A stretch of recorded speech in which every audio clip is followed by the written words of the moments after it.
Welcome to the episode 3 of ThoughtLeadership.biz. Today's topic, accident reporting. The only facts that really matter are 1. Why did the accident happen? 2. What can be done to stop it from happening again?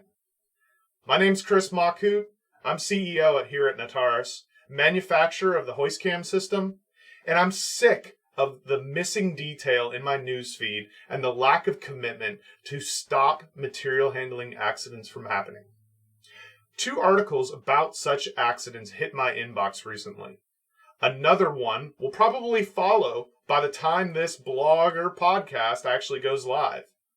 But I want to highlight these 2 because, respectively, they each represent what I like and don't like about the way incidents are reported. The first story, the one that I thought was good, outlined clear causation and included statistics about OSHA violations. It shared factual information and reminded readers that only employees essential to the operation are permitted in the fall zone, but not directly under the load. It added that lift directors, operators, riggers, and even signal persons must know when people may or may not be in the fall zone. The second story, the one I liked less, covered an accident involving a crane that almost dramatized events that saw a man crushed by a cargo lifting operation at a plant. The piece outlined every gory detail about the victim, hanging like a rag doll in the crane's grabber. Really? This is gratuitous. It's sensationalism. How does this help explain how the accident happened? And importantly, how it can be prevented in the future? It doesn't. This second article took the tone that accidents happen and they're kind of cool to write about when they do. It's completely wrong. I happen to know that this incident could have been prevented had the crane operator, who was working in the blind, been using cameras. But I only know that because I've researched the application and I understand my equipment inside and out. Nobody reading or listening to this podcast even knows why the operator couldn't see what he or she was picking. In fact, they might assume they had a clear line of sight. I'll let you into a little secret here. I wouldn't have known to invent the hoist cam system if it wasn't for examining the causes of industrial, construction, and maritime material handling accidents.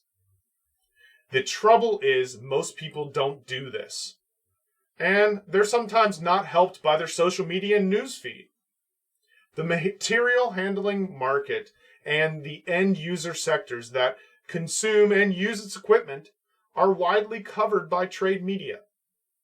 There's a lot of diligent reporting out there, but I challenge everyone providing information, whether they be a site worker on their cell phone or a journalist writing a story for his or her website or magazine, to think before pressing post or send.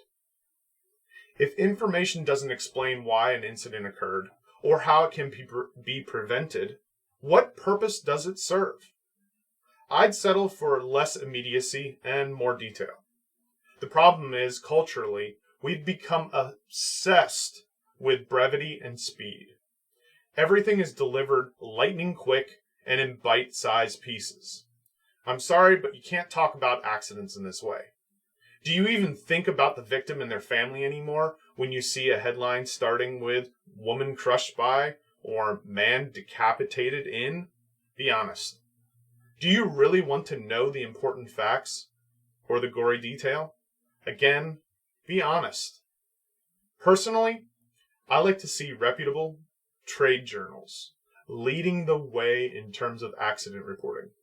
Good journalists are naturally inquisitive, which is what you need to be when you're looking into these kinds of incidents. As opposed to social platforms or fake news sites, a journalist in a magazine have their names and reputation on the line. Reporters literally have their name on the story. They want to be seen as thorough and accurate. I'd much rather read a detailed accident report focused on causes 3 months after an accident or an incident than I would look at hundreds of photos in my Twitter feed 5 minutes after it happened that effectively tell me nothing. Remember, there's not a heavy equipment operator on this planet that wants to injure or kill anyone. That person just does not exist. That's important because it means it should be possible to make all, or at least 99.9% of all applications safe. With technology that's available to us, why is any operator who wants everyone around them to go home safely at night asked to work in the blind at enhanced risk of causing harm to someone?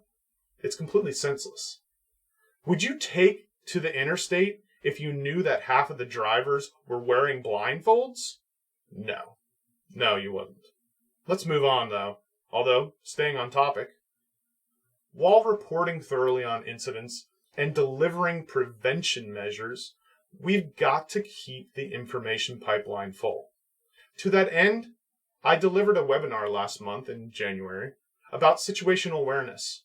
In it, I examined how there are standard applications where the same material of the same weight is lifted to the same height all day, every day. The environment never changes here either. And then there are non-standard applications where the opposite is the case. Different weights are lifted or moved. They go to different places every time. And there might be 2 or 222 repeats in a single shift. Further, the elements might change, and other variables are never the same. Each scenario presents its own challenges to the operator, and if care is taken, either they can end up in the next social media post or magazine article when something goes wrong. One extreme is boredom, and the other are uncharted waters, sometimes literally. I tied in camera systems, of course I did. But the overarching theme was about incident prevention, which is really the purpose of this blog and podcast.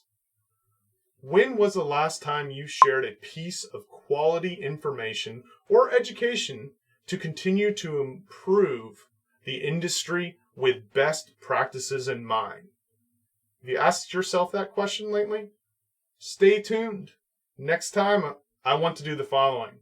Number 1, explain why our cameras don't have volume. Correct, even in 2021. Number 2, look at the importance of using technology for the right reasons.